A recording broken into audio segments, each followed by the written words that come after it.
Pessoal, isso aqui é muito sério e eu quero que você preste bastante atenção. Mais um escândalo mundial veio à tona e isso impacta a vida de todos nós. Agora, muitas coisas podem começar a fazer sentido.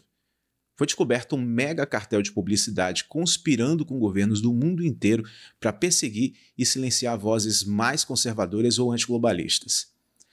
A Aliança Global para a Mídia Responsável, ou simplesmente conhecido pela sigla americana GARM, ela foi criada pela Federação Mundial de Anunciantes e usava seu controle sobre bilhões de dólares em publicidade para orquestrar boicotes contra o Twitter, que agora é chamado de X, após sua compra por Elon Musk no ano de 2022, justamente porque o Elon Musk veio com a política de liberdade de expressão. E-mails revelados pelo Comitê Judiciário da Câmara dos Estados Unidos mostram que esse grupo não só coordenava grandes empresas como Unilever, Procter, Gamble e tantas outras, mas também trabalhava com reguladores na Europa e Austrália e outros países para forçar a plataforma a adotar políticas de censura. Isso é mais do que uma disputa comercial, gente. É uma tentativa de controlar o que podemos dizer e ouvir online, usando o poder econômico como arma política. E somente um lado era perseguido. Para de ler comentário, olha aqui para a tela para você ver. Matéria publicada aí pelo Daily Wire, jornal americano, agora traduzido em português para você. Exclusivo, cartel de anúncios conspirado com governos estrangeiros contra Twitter de Elon Musk. Também publicado pelo Daily Wire, agora vou botar em português para você. Exclusivo, Trump FTC garante acordo histórico para acabar com o conluio político na indústria publicitária. Ó, eu vou ler de novo esse título para você. Trump FTC garante acordo histórico para acabar com o conluio político na indústria publicitária. Calma aí que tem mais. Matéria também do Daily Wire, traduzido para você. GARM exposto. Relatório do Judiciário da Câmara diz que coalizão de anúncios provavelmente quebrou a lei para silenciar conservadores. Olha só o final. Silenciar conservadores. Perseguição política somente para um lado da história. O outro poderia falar, dizer e praticamente fazer o que quiser. Fica comigo que você vai entender tudo isso. E provavelmente você vai se lembrar de algumas situações. As coisas vão começar a fazer sentido agora para você. Mas antes, eu quero pedir que você deixe seu like, seu comentário ajuda muito no engajamento, tá? Ativa o sininho se você gostar do conteúdo, você se inscreve, ativa o sininho.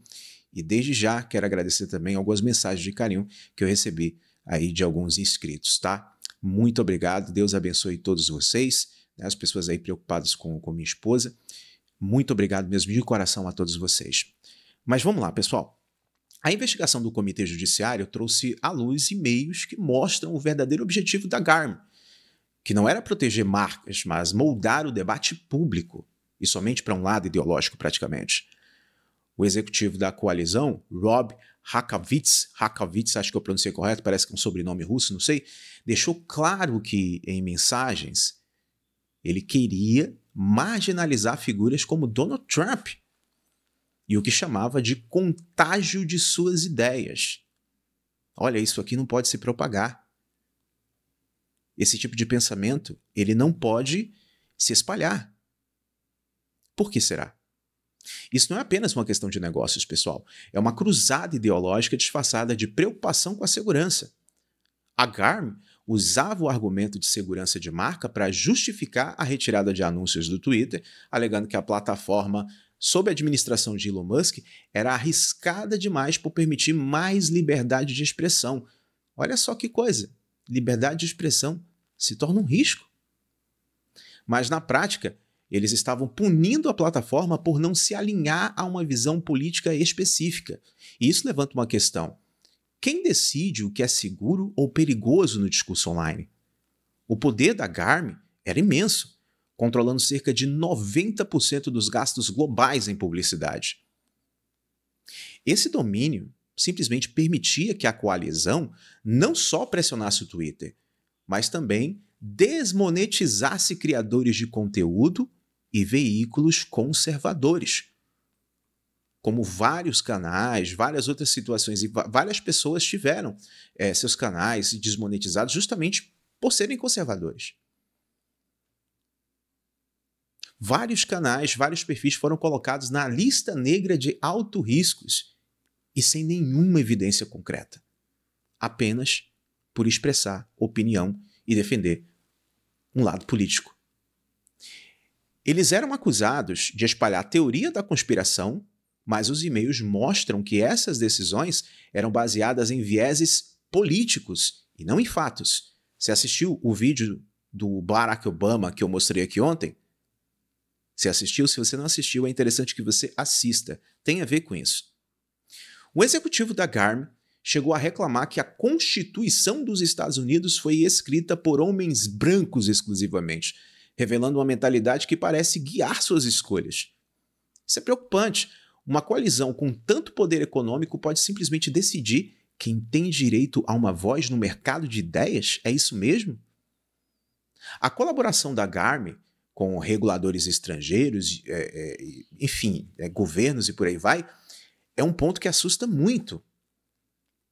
E-mails mostram que a Comissão Europeia e a Comissão de Segurança Eletrônica da Austrália trabalhavam com a coalizão para pressionar o Twitter a adotar regras de moderação mais rígidas. E aí não é o problema. Eu acho que todo tipo de segurança é interessante. Vamos aperfeiçoar o algoritmo para perseguir de fato postagens criminosas? Apologias ao crime? Vamos, acho uma ótima ideia. Mas o problema é o que era considerado perigoso e o que era considerado crime. Eles não foram atrás de quem de fato estava fazendo postagens criminosas, que eu não posso nem citar aqui, mas somente para pessoas que tinham um discurso mais conservador. Em um caso, uma autoridade australiana elogiou o poder coletivo significativo da GARM, sugerindo inclusive uma aliança entre governos e empresas para controlar plataformas digitais. Volto a dizer, isso não é só uma questão de mercado, é uma interferência direta no funcionamento de uma empresa privada para impor uma agenda e, consequentemente, influenciar o debate público, que define eleições, por exemplo. E eu pergunto a vocês, isso é aceitável? Quando reguladores e empresas se unem para ditar o que uma plataforma pode ou não hospedar, quem é que protege a liberdade de expressão? O impacto financeiro no X foi devastador. E o que eu acho interessante é que o Elon Musk simplesmente abriu mão desse dinheiro para preservar a liberdade de expressão em sua plataforma. Em 2023, a receita publicitária da plataforma caiu 1,13 bilhão de dólares, menos da metade do que era antes da aquisição, isso segundo o The New York Times. E-mails da GARM celebravam que o Twitter estava 80% abaixo da previsão de receita, mostrando que o boicote foi coordenado de forma intencional. Eles estavam comemorando isso e ainda assim não conseguiram calar o Twitter, hoje chamado X. A coalizão não apenas incentivava seus membros a retirar anúncios, mas também manipulava métricas de conformidade do Twitter, tornando elas públicas para justificar a demanda ali de anunciantes e tal. Essa transparência era uma tática para pintar a plataforma como insegura. Eu falei transparência? É isso mesmo, é uma espécie de transparência, assim, uma falsa transparência. Eu acho que usei o termo errado. Essa falsa transparência era usada para pintar a plataforma como um lugar inseguro. Mesmo que os consumidores, segundo pesquisas, valorizassem a liberdade de expressão acima da preocupação com conteúdo prejudicial. Ou seja, as pessoas, elas valorizavam mais as vozes que continham completa liberdade para se expressar, do que perigos eminentes. Porque quem posta coisas criminosas na internet é um grupo muito nichado e facilmente detectável. Mas o foco deles foi exatamente em vozes conservadoras, ao invés de ir nesses pequenos grupos que cometem crimes. Isso não parece uma manipulação descarada, pessoal? A GARM sabia que suas ações não eram populares. Uma pesquisa em 2020, compartilhada entre seus executivos, mostrava que 66% dos consumidores priorizavam a liberdade de expressão em vez de restrições contra conteúdos considerados perigosos. Mesmo assim, a coalizão seguiu com sua campanha, ignorando completamente o que seu público queria. Isso mostra um desrespeito claro pela vontade dos consumidores, que são, no fim das contas, os verdadeiros alvos da publicidade. Ora, se eles estão fazendo algo que os seus consumidores simplesmente reprovam, por que eles decidiram fazer assim mesmo? Essa é uma pergunta que todos nós devemos fazer. Se as pessoas querem mais liberdade para debater ideias, por que um grupo de empresas e reguladores acha que pode decidir o contrário? Essa arrogância é muito perigosa. Essa postura, eu acho que fala muito mais por si só, porque transforma o mercado de ideias em um espaço altamente controlado por elites econômicas e políticas. Um processo movido pelo X contra a GARM e a Federação Mundial de Anunciantes acusa a coalizão de práticas anticompetitivas. E a Comissão Federal de Comércio dos Estados Unidos, sob a administração de Donald Trump, está investigando se houve violações das leis. Duas grandes agências, a Omnicom e a IPG, já fizeram acordos com a FTC para encerrar qualquer coordenação que direcionasse verbas publicitárias contra plataformas indesejadas. O que eles consideram indesejado?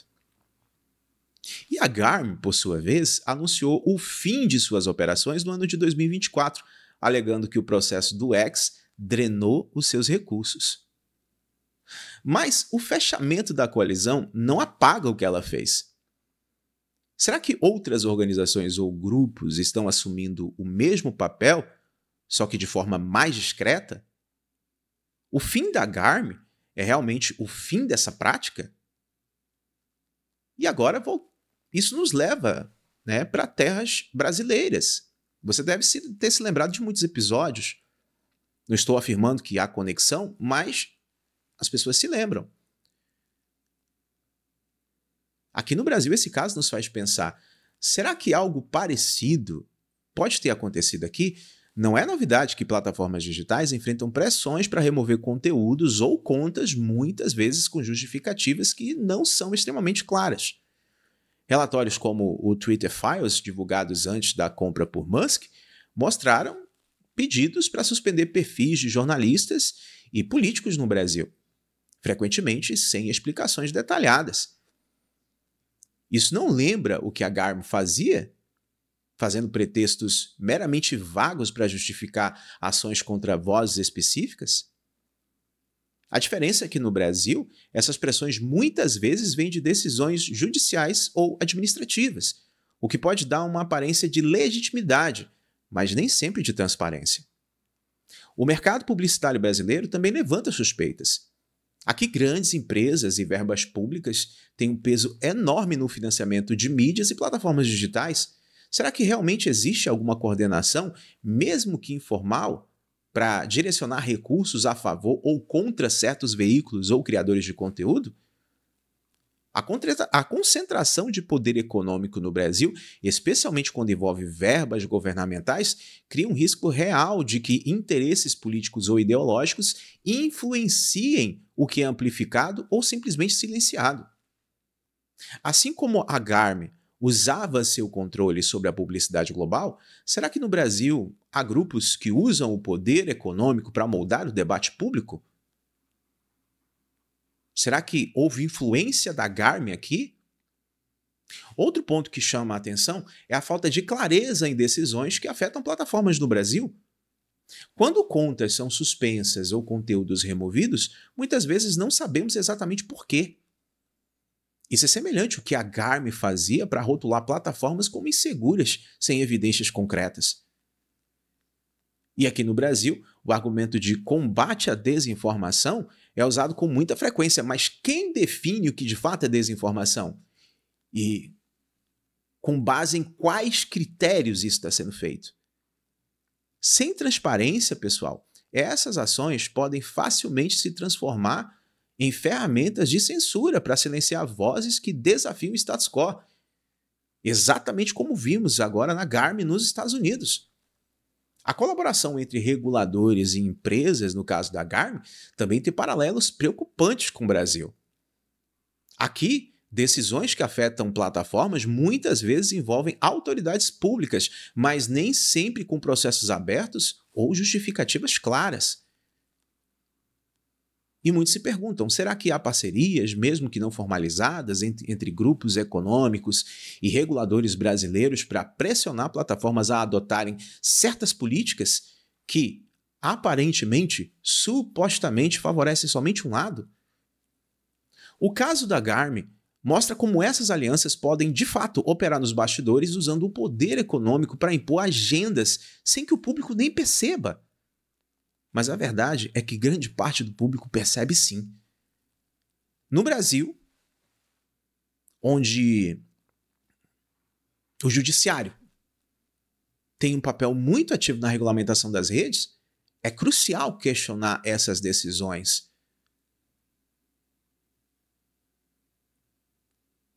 Era uma decisão, inclusive a regulamentação das redes sociais é uma decisão exclusiva do legislativo e foi para o judiciário. O caso da Garmin também expõe como o discurso de segurança pode ser completamente manipulado.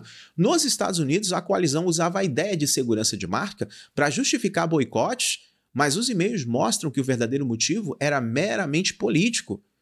No Brasil, o combate à desinformação ou ao discurso de ódio muitas vezes serve como justificativa para ações contra conteúdos ou perfis. Mas quem decide o que é ódio ou desinformação? Você pode, por exemplo, fazer um vídeo sobre mim ou fazer uma postagem sobre mim e dizer que não gosta do meu conteúdo.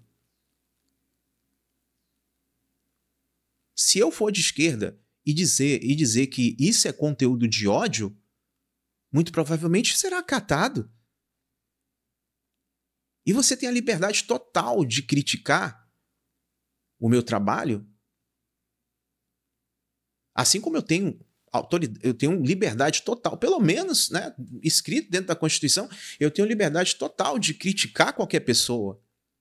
Claro, dentro dos limites do respeito, dentro ali das linhas da lei. Então, pessoal, se essas decisões estiverem de fato sendo influenciadas por interesses que vão além da proteção da sociedade, isso é muito mais sério do que a gente imagina. O caso da Garmin nos alerta para o risco de que narrativas aparentemente nobres sejam usadas para controlar o debate público. A luta do X contra a Garmin é um exemplo claro de como essas práticas podem ser desafiadas. Porque elas, de fato, estão sabotando uma das coisas que eu considero direito humano, que é a liberdade de expressão. No Brasil, né, casos como os revelados pelo Twitter Files, sugerem que pressões semelhantes já ocorrem. Um pedido ali para suspender contas sem justificativa assim bem detalhada. E isso sempre nos fez perguntar como garantir que o mercado de ideias no Brasil seja realmente livre, sem esse tipo de interferência. A concentração de poder econômico e a influência de verbas públicas no mercado publicitário brasileiro acabam criando um ambiente onde fica muito fácil imaginar cenários parecidos como o da Garmin. Será que existem realmente coalizões? Será que a Garmin influenciou aqui o Brasil? É uma pergunta que a gente tem que se fazer de forma sincera. Então, pessoal, para finalizar, esse escândalo da Garmin é como eu posso dizer? É um farol que nos mostra de como a liberdade de expressão não é apenas uma questão de leis, mas de quem controla os recursos que sustentam as plataformas. No Brasil, onde grandes anunciantes, incluindo o próprio governo, têm um papel central no financiamento da mídia, a gente precisa ficar atento a tudo isso. A publicidade não é uma questão de negócio. É uma ferramenta que pode ser usada para amplificar e silenciar vozes de acordo com o seu espectro político. Isso é muito perigoso. Será que estamos de fato vendo um mercado de ideias aberto ou um ambiente onde interesses econômicos e políticos decidem o que é permitido? O caso do X nos Estados Unidos é um alerta claro e cabe a nós questionar se algo assim está acontecendo no Brasil. Agora eu quero saber a sua opinião sobre isso aí nos comentários. É novo, se inscreve, ativa o sininho. Estou esperando você no próximo encontro.